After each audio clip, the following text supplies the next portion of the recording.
Good morning, Salt Lake City.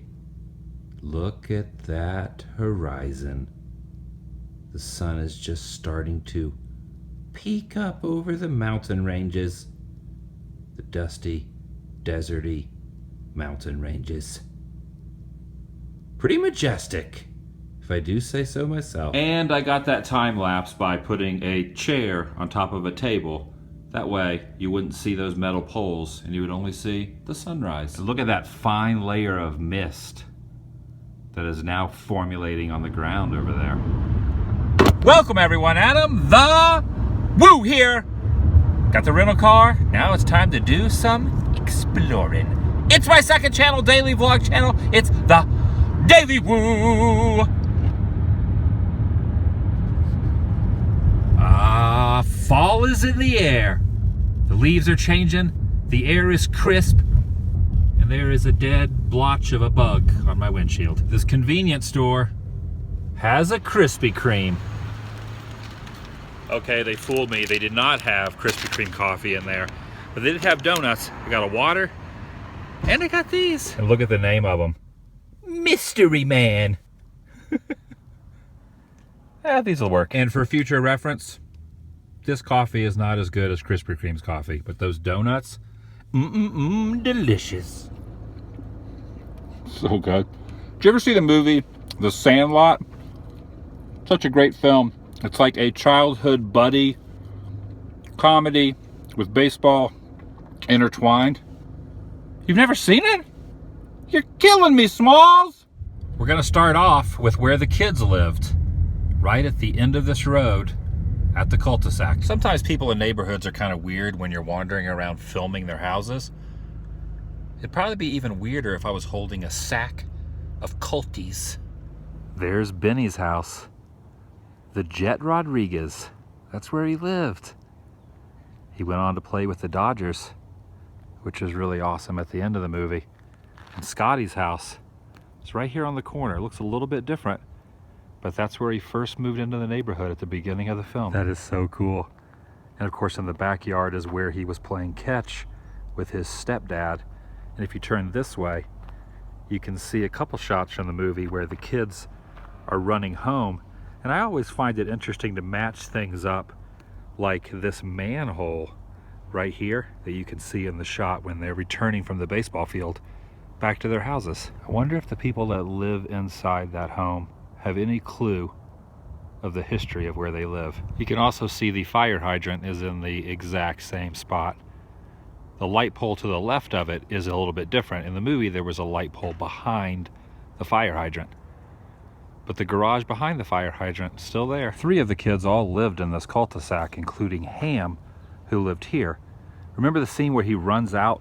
They were having a 4th of July picnic all in this little area here. He grabs a couple hot dogs and they run off that way. There's Benny's house, Small's house, and Ham's house. Moving along. We got about 20 miles to go to the next spot.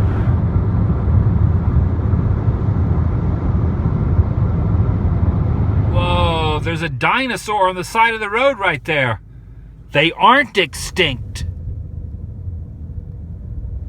Some pretty cool murals here on the side of this wall.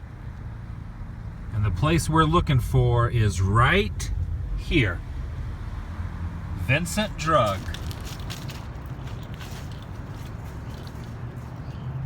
I'm really glad this building still exists. It's closed, but it looks pretty much the same as it did in the movie. This is where they always bought their baseballs, right in there. It was a real store. It's no longer in business. You can see those trees have grown considerably since the movie was made. But the sign looks identical, as well as that metal awning. Exactly the same. And also that sidewalk, that's where Squints saw Wendy Peppercorn. It was kind of a low shot where him and Yaya came out of. The camera angle would have been somewhere right around there when they came walking out of those glass doors. The sidewalk's been redone and the awnings all the way down have been removed. But that's the spot. Strutting their stuff straight towards us. If you ever visit this location in person, don't just take pictures of the front and leave.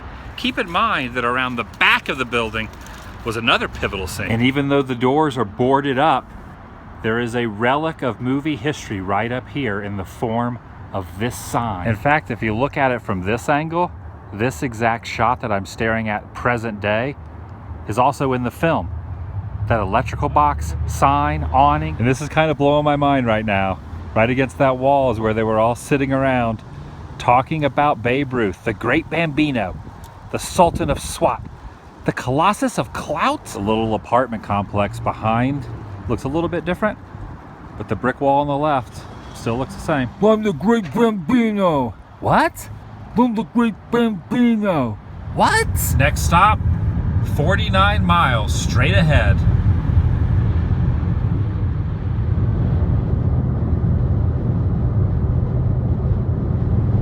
Antelope Drive. If I ever saw one of those animals driving a vehicle, it would be amazing. Whoa, look at that plane. Holy cow, it took me by surprise coming over the road. I was trying to show those hang gliders up top. That plane came out of nowhere. Wonder if those two hang gliders soiled their pants when they saw that airliner coming towards them. I always love those little squiggly dancing guys. This is a very adventurous gas station. There are paintings of forests all along the wall. And look over here. There's a snowboarder on the ceiling.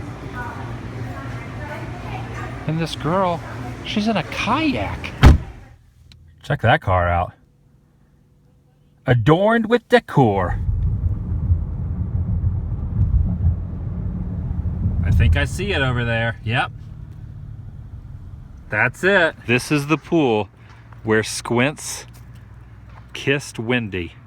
And her lifeguard stand was basically right in the center of the screen. Right about there. Right in front of that pole.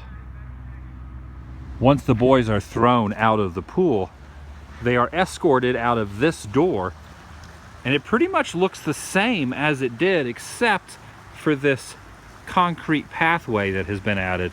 But this rock wall, still here, and they started walking directly towards us. And Squints gets one last look by standing at the fence at Wendy Peppercorn. This was the pole he walked up to. Of course, he was much shorter than I am because he was a child, but he basically was sitting just like this, staring at her. Her lifeguard stand would have been somewhere between the window on the left and that door on the right. Right about there. And then they run off that way. I think it's so cool that that big tree is still in the shot as well. That's the same fence. There is one shot of the pool that they had from a crane shot that was basically right about where that light pole is, about that height. I do not have a crane, but I do have the Majestic. So I'm going to attempt to fly it over the pool, get the same angle from the movie. Basically what they had as a crane, I'm getting the same elevation with the DJI Phantom 4. And there you have it. The pool. The famous, epic pool from the Sandlot.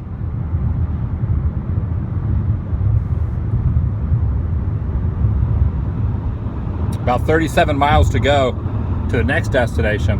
Originally, I wasn't going to rent a car here in Salt Lake City area. I was going to just take Ubers. And then I started to do the math on how far it was from spot to spot to spot. So first thing this morning, went and got the rental car. It was definitely a good decision. There's a lot of driving today. Play naked. Huh? I think the next destination lies straight ahead. At one point, the rich kids showed up and challenged the boys from the Sandlot to a baseball game. And they played that game on this field. There's a shot from this angle of Benny running the bases.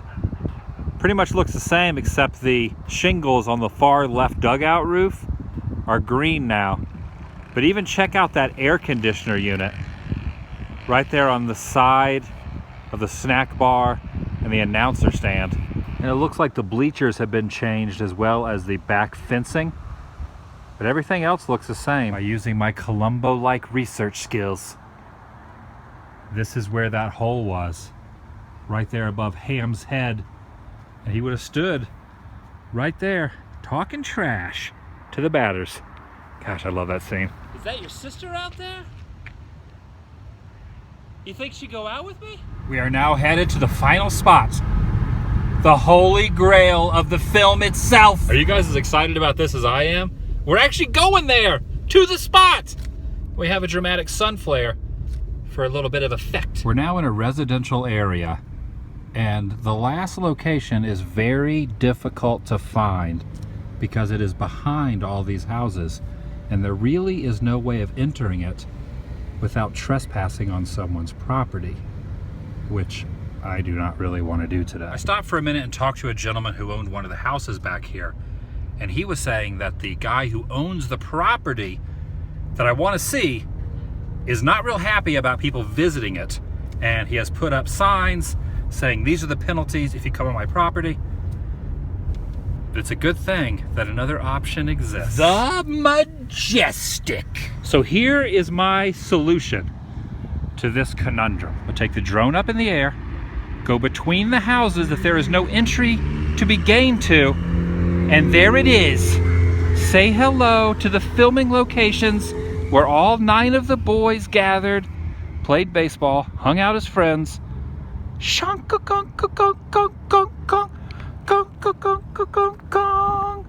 The Sandlot. This is also the exact area in this general vicinity, not only where the baseball field was, but where the crazy old man who did not like people on their property, kind of like the guy who owns the property now. But this is it, the field. Man, this is awesome. In fact, you could even say majestic. I just got to thinking, what if it really was James Earl Jones that now owns the property? Give me a call. We'll do lunch. Vlog over.